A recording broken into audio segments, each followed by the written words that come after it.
Chapter 6. The heat ray in the Chobham Road.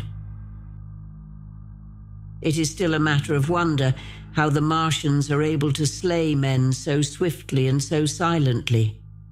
Many think that in some way they are able to generate an intense heat in a chamber of practically absolute non-conductivity.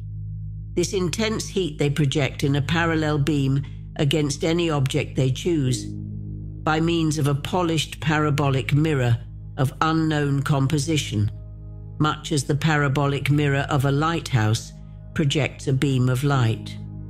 But no one has absolutely proved these details. However it is done, it is certain that a beam of heat is the essence of the matter. Heat and invisible instead of visible light. Whatever is combustible flashes into flame at its touch. Lead runs like water, it softens iron, cracks and melts glass. And when it falls upon water, incontinently, that explodes into steam. That night, nearly 40 people lay under the starlight about the pit, charred and distorted beyond recognition. And all night long, the common from Horsell to Maybury was deserted and brightly ablaze. The news of the massacre probably reached Chobham, Woking and Ottershaw about the same time. In Woking, the shops had closed when the tragedy happened, and a number of people, shop people and so forth, attracted by the stories they had heard, were walking over the Horsell Bridge and along the road between the hedges that runs out at last upon the common. You may imagine the young people brushed up after the labours of the day, and making this novelty, as they would make any novelty, the excuse for walking together and enjoying a trivial flirtation. You may figure to yourself the hum of voices along the road in the gloaming. As yet, of course, few people in Woking even knew that the cylinder had opened, though poor Henderson had sent a messenger on a bicycle to the post office with a special wire to an evening paper. As these folks came out by twos and threes upon the open, they found little knots of people talking excitedly and peering at the spinning mirror over the sandpits, and the newcomers were, no doubt, soon infected by the excitement of the occasion. By 8:30, when the deputation was destroyed, there may have been a crowd of 300 people or more at this place, besides those who had left the road to approach the Martians nearer. There were 3 policemen too, one of whom was mounted, doing their best, under instructions from Stent, to keep the people back and deter them from approaching the cylinder. There was some booing from those more thoughtless and excitable souls, to whom a crowd is always an occasion for noise and horseplay.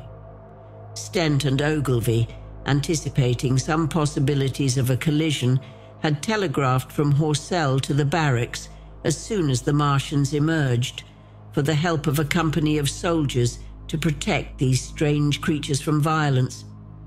After that they returned to lead that ill-fated advance. The description of their death, as it was seen by the crowd, tallies very closely with my own impressions.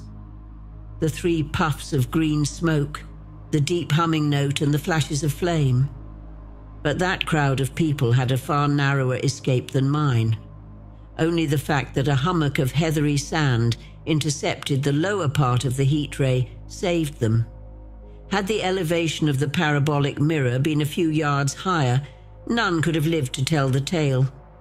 They saw the flashes and the men falling, and an invisible hand, as it were, lit the bushes as it hurried towards them through the twilight. Then, with a whistling note that rose above the droning of the pit, the beam swung close over their heads, lighting the tops of the beech trees that line the road, and splitting the bricks, smashing the windows, firing the window frames, and bringing down in crumbling ruin a portion of the gable of the house nearest the corner. In the sudden thud, hiss and glare of the igniting trees, the panic-stricken crowd seems to have swayed hesitatingly for some moments. Sparks and burning twigs began to fall into the road, and single leaves like puffs of flame. Hats and dresses caught fire. Then came a crying from the common.